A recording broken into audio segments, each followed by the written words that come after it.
Leather world genuine leather ladies and gents chappal, sandal, shoes, purse, ladies purses, leather sofa covers, सर्व प्रकारचे bags, jacket, belt आणि प्रत्येक लेदरमध्ये बनणारे एक्सपोर्ट प्रोडक्ट्स प्रीमियम क्वालिटी आणि reasonable price मध्ये उपलब्ध. अशी क्वालिटी कुठेही मिळणार नाही.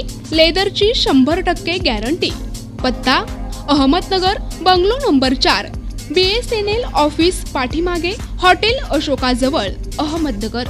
संपर्क क्रमांक 9604 32 78 63. छत्रपती संभाजीनगर, निशा बाफना प्लाझा, आकाशवाणी समोर, राज क्लॉथ स्टोअर्स जवळ, जालना रोड, छत्रपती संभाजीनगर. संपर्क क्रमांक 92 84 14 65 54. नागपूर जिल्ह्यातील रामटेक लोकसभा मतदारसंघात सुरुवातीला काँग्रेसचे वर्चस्व होते, परंतु कालांतराने या क्षेत्राला शिवसेनेचा बालेकिल्ला म्हणून ओळखला जायचा.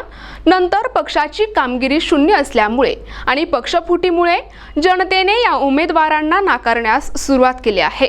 एका मतदारसंघात एक उमेदवार जात प्रमाणपत्रात वैध ठरतो, तर दुसऱ्या मतदारसंघात जात प्रमाणपत्रामुळे अवैध ठरतो. हा एकेरीपणा त्यांच्या अंगलटीस येणार असे चित्र स्पष्ट दिसत आहे. संपूर्ण रामटेक लोकसभा निर्वाचन क्षेत्रात जनतेचा कल हा पंजा या चिन्हाकडे दिसून येत असून या चुरशीच्या निवडणुकीत श्यामकुमार दौलत बर्वे यांचे पारडे जड दिसत आहे. या लढाईसाठी राजेंद्र मुळक, प्रकाश जाधव, अनिल देशमुख, सुनील केदार, राहुल देशमुख, राजू हरणे, सलील देशमुख असे अनेक मातब्बर श्यामकुमार दौलत बर्वे यांच्यासाठी लढत देत आहेत. पण त्याचे कोणी चमचे असेल तर सांगून दे रे, जाऊन सरकार माझा 2 महिन्यात देणार आहे, हिसाब पूरा करूंगा, हिसाब से पूरा हिसाब करूंगा. आणि हिसाब करेल, कारण तू या 20 केंद्रातल्या कंत्राटी कर्मचाऱ्यावर हाल केलेला, तुला त्यांचे वेजेस वाढवले नाही, त्याला परमनंट करतो म्हणून त्यांच्याकडे दरवर्षी मतदान घेतलं, त्याला घरं देतो म्हणून त्या ठिकाणी आलच दाखवली त्यांनी, त्याच्या नावाने काय काय सगळे उद्योग करून टाकले त्या ठिकाणी. विषयावर प्रत्येक विकासाचं काम विचारलं तर हे फक्त धर्माचं नाव देते. धर्म यांनी बघितला नाही. आज भारतीय मध्ये संस्कृती, आपण देवा धर्माला मानणारे आपण लोक आहोत, पण यांनी धर्माचं राजकारण करणं सुरू केलंय बंधूंनो. आणि हे आपल्याला विचार करायचा आहे. राजकारण करायचं असेल तर आमच्या युवकाच्या हाताला काम द्या. आमचा बेरोजगार, सुशिक्षित बेरोजगार रस्त्यावर पडलाय.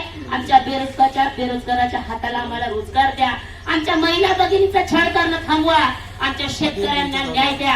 आज 700 शेतकरी दिल्लीच्या बॉर्डरवर मृत्युमुखी पडले होते. 700 शेतकरी पण काही प्रशासकीय पदभरत्या सरकार करायला तयार नाही. आज गरिबांना गरीब, मोठ्यांना मोठं, श्रीमंतांना श्रीमंत, व्यापाऱ्यांना व्यापारी करण्याचं सरकार हे आहे. तुम्हाला माहित असेल, गॅस सिलेंडरचे भाव जेव्हा 450 रुपये होते, तेव्हा भारतीय जनता पक्षाच्या नेत्या आमच्या स्मृती इराणीताई रस्त्यावर सिलेंडर घेऊन उतरल्या होत्या. आज त्याच गॅस सिलेंडरचा भाव 1150 रुपये आहे. एकही बीजेपीचा नेता या रस्त्यावर येत नाही आणि म्हणत नाही. प्रत्येक गावातल्या शेतकरी त्या आंदोलनामध्ये सहभागी झाला, पण सरकारनं काय म्हटलं, हे पेड आंदोलन आहे, हे आतंकवादी आहे. शेतकऱ्याला आतंकवादी केलं, शेतकऱ्यांवर गोळ्यात घातल्या नाही तर कृषी मंत्र्याच्या पोरगा त्याच्या अंगावर गाडी घातली शेतकऱ्याच्या अंगावर. एवढं भीषण पाप या लोकांनी केलं.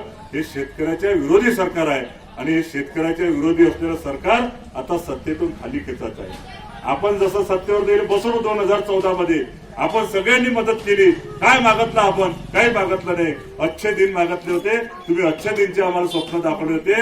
आता आम्हाला आमचे जसे होते तसे दिन आमचे राहू द्या असं म्हणायची वेळ आली. म्हणून ज्या सन्मानानं तुम्हाला बसवलं, त्याच